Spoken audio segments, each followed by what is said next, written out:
얼마 전 층간소음 갈등으로 경찰에 신고를 했고 경찰이 출동한 상황에서 사람이 죽는 대형 사고가 있었습니다. 이런 사고의 원인을 경찰에 묻는 사람도 있지만 저는 원칙적으로 잘못된 층간소음에서 문제를 찾아야 된다고 생각합니다. 다행히 이번 사건으로 층간소음에 대한 건축 기준이 강화된다는 보도가 있어서 자세히 알아보았습니다.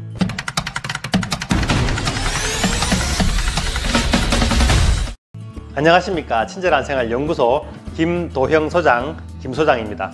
오늘도 우리 생활과 관련된 유익한 정보 전해드리겠습니다. 시작하기 전에 평생 공짜인 채널 구독과 좋아요 눌러주시면 유익한 정보 보실 수 있습니다. 오늘 이야기는 많이 늦었지만 앞으로 지어지는 아파트는 층간소음이 줄어들 것 같다는 소식입니다. 정부에서 발표한 자료에 따르면 앞으로 건설사는 아파트를 다 지은 후에 층간소음 검사를 받아야 합니다. 만약 바닥 충격음 차단 성능이 기준에 미달될 경우 시행시공사는 보수 보강을 해주거나 손해배상 책임을 져야 됩니다.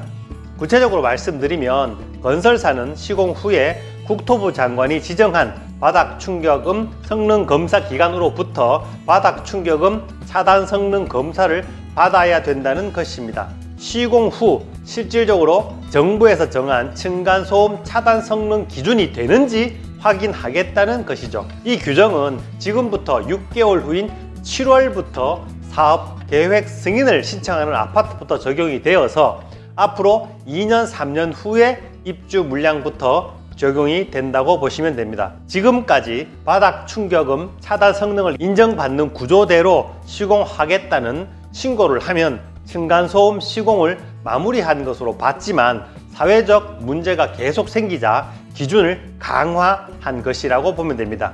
제가 딱 1년 전에 만든 영상인 층간소음 알고 보니 자재불량이라는 영상을 보면 2019년 감사원에서 감사 결과를 발표했는데 층간소음 사전 인증제가 자재부터 시공까지 총체적 문제점이 있다는 것이 드러났습니다. 사전 인증 제도란 2004년부터 시작된 제도로서 건설업자가 공동주택 바닥의 층간소음 차단 구조에 대해 공인인증기관으로부터 미리 인증을 받아서 그에 따라 아파트를 시공하게 하는 제도였습니다.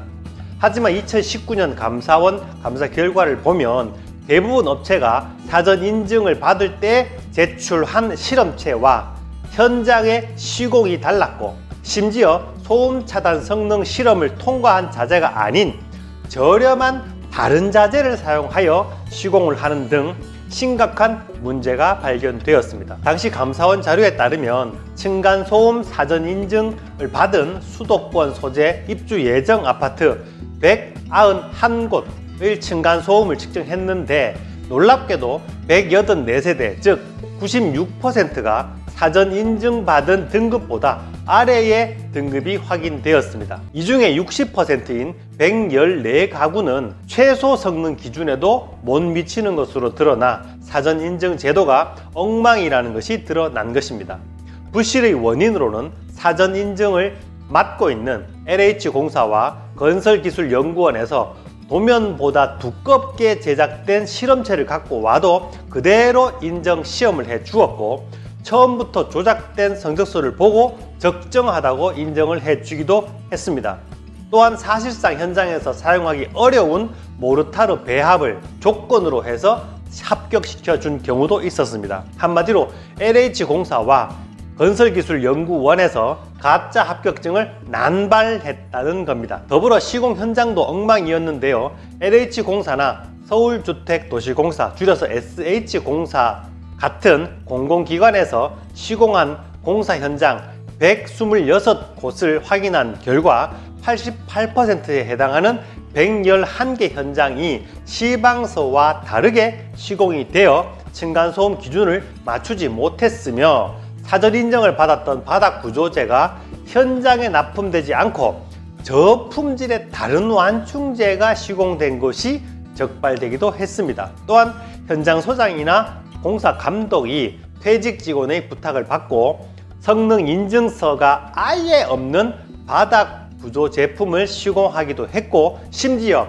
가짜로 받은 그 성적서도 없는 완전 이상한 제품이 시공되기도 했다고 하니 층간소음 스트레스로 도끼를 들고 윗집을 찾아가는 사람이 생기는 것이 당연하다고도 생각할 수 있겠습니다. 진짜 가슴 아픈 얘기는 이렇게 잘못 시공했다고 하더라도 준공검사에서 불량 판정을 해버리면 되는데, 구청 직원이 공인 측정 기관에다가 최소 성능 기준을 맞춰달라고 요구를 했고, 업체에서도 이러한 불법 요구에 측정 위치를 변경해 가면서 계속 측정을 해서 합격에 맞는 데이터를 만들어내거나, 그래도 적정값이 안 나오면 데이터 자체를 조작해서 성적서를 발급했다고 합니다. 정말 층간소음 스트레스 받는 분들은 윗집이 아니라 구청을 찾아가야 되는 것이 아닌가 하는 생각이 들 정도입니다.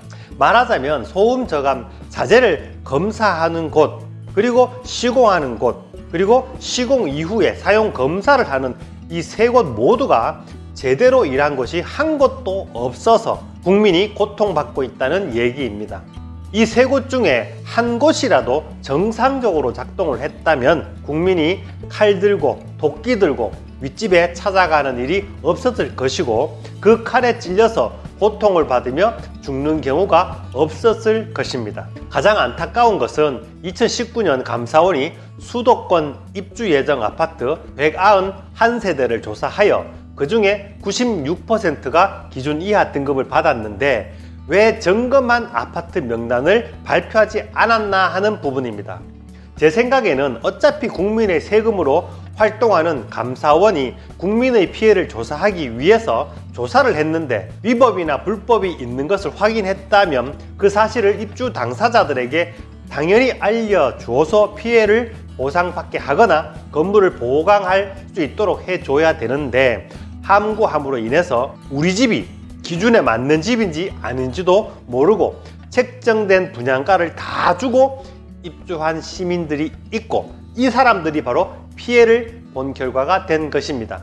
감사원은 건설사의 피해보다는 시민의 이익을 위해서 발표를 해야 했는데 지금까지 발표를 하지 않고 있는 것이 가장 말이 안 된다고 생각합니다. 그리고 또 한 가지 안타까운 것은 2019년 감사원 감사로 밝혀진 부당 인증, 부실 시공, 부정 준공 등에 대해 누구도 책임지지 않았다는 것입니다.